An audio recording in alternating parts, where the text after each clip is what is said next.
everybody, I'm Corinne Blackstone and welcome to my craft room. I am so excited to have you here today. We are going to be working with some amazing products from Teckwrap.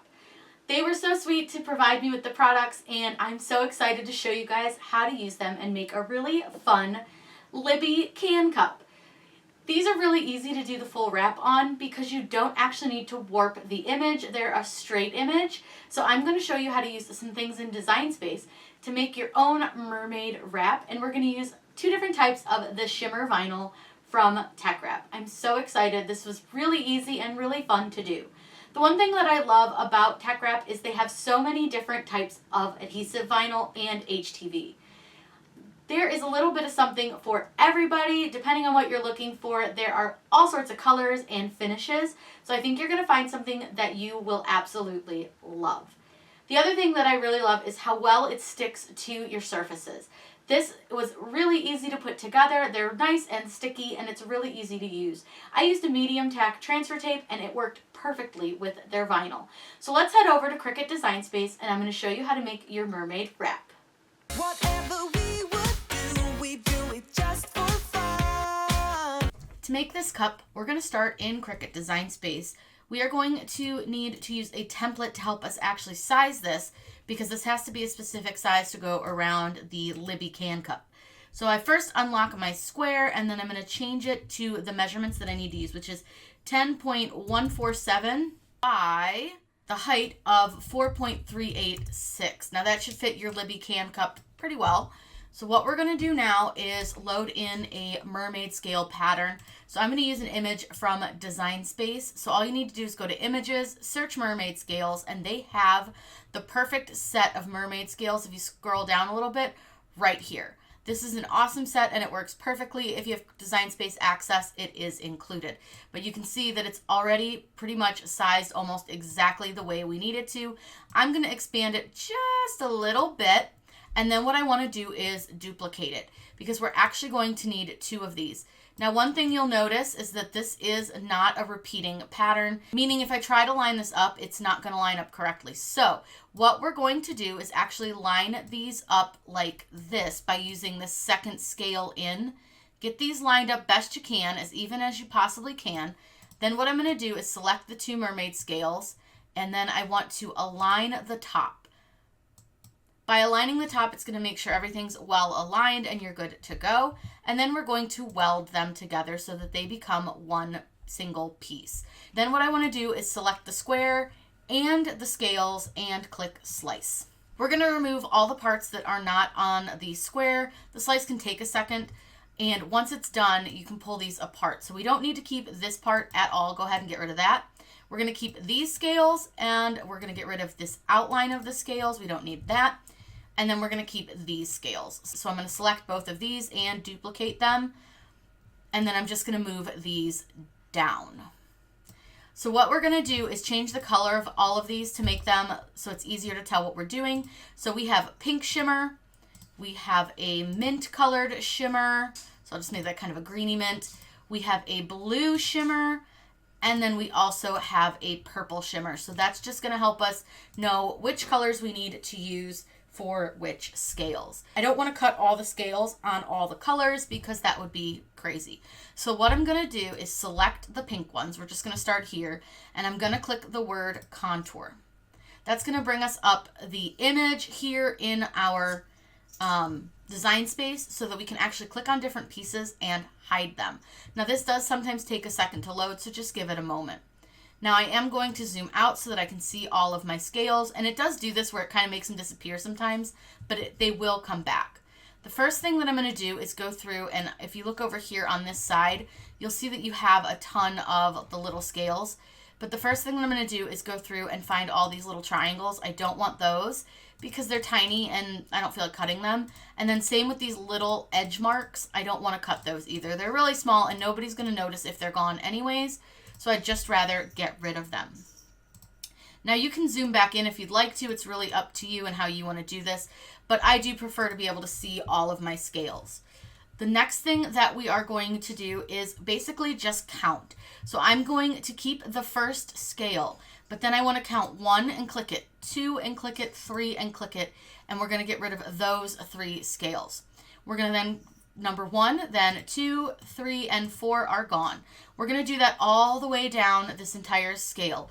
Then the next time you're going to keep the second scale and get rid of the next 3. Then you're going to keep the third scale, and then you're going to keep the fourth scale. So I'm going to get through this part pretty quickly.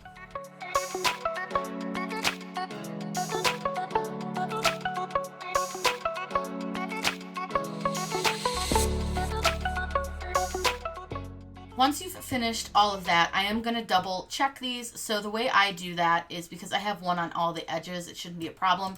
We're going to select the entire design and we're going to align it, and we're just going to go ahead and center it.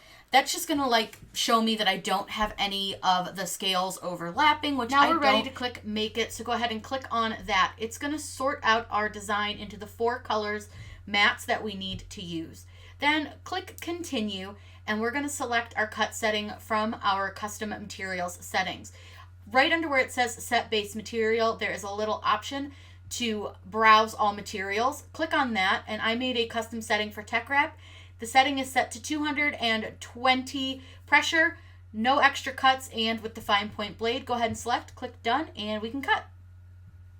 I like to cut my vinyl down with a guillotine style paper cutter. This makes sure that I get nice straight cuts, and that way I'm not wasting a ton of vinyl when I use these larger pieces. So it's just easier that way for me. Now with this one, this does have a clear coating on it, so make sure that you check that, especially with a lot of the Teckwrap.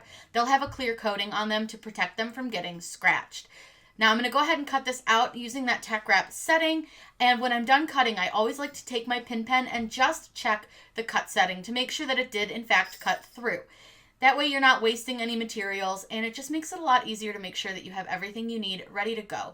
We're going to go ahead and weed this. You see how beautifully this weeds. It weeds super easy, super quick, and it was really fun to cut. Now I'm going to use some painter's tape to hold my design down to my table so that we can use the parchment paper hack. We're going to need to apply our transfer tape to our vinyl, so I'm going to use a medium tack transfer tape.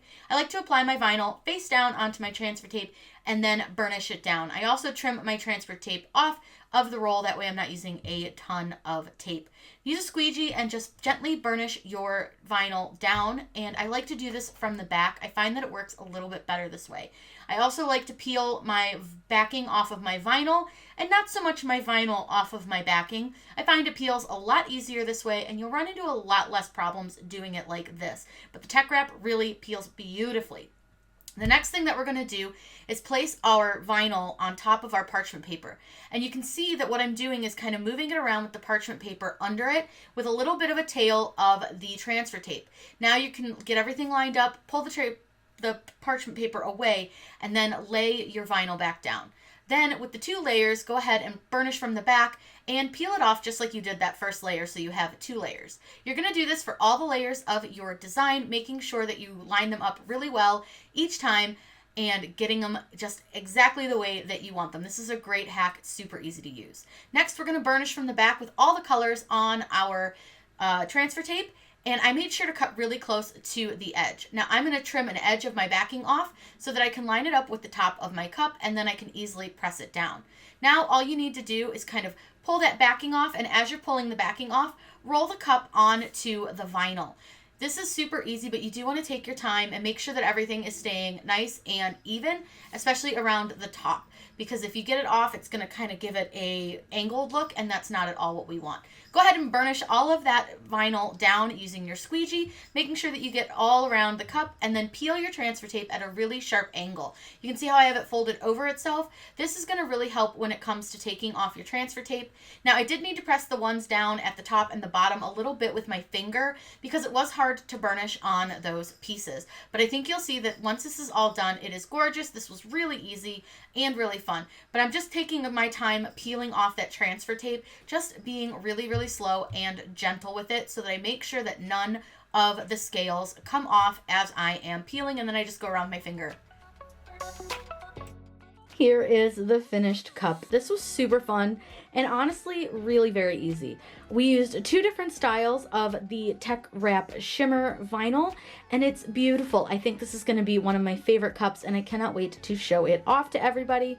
Like I said, you can make these wraps really, really simple. I gave you the sizing in the video, so just use that as your general template, and then you can make them look however you want to. I think this cup came out really, really cute. Look at how shimmery and shiny that vinyl is. So pretty and really, really fun to work with. These colors are great and it's super sticky. It seems like it's gonna hold on really, really well. You saw how beautifully it weeded and cut. If you guys have questions, please feel free to reach out to me on any of my social media channels. You can find me on TikTok, Instagram, YouTube, and Facebook. I'm always happy to answer any questions that you may have about any of the craft projects that I do. Again, I am Corinne Blackstone, and thank you so much for joining me for this awesome video. I hope you all have a fantastic day, and happy crafting!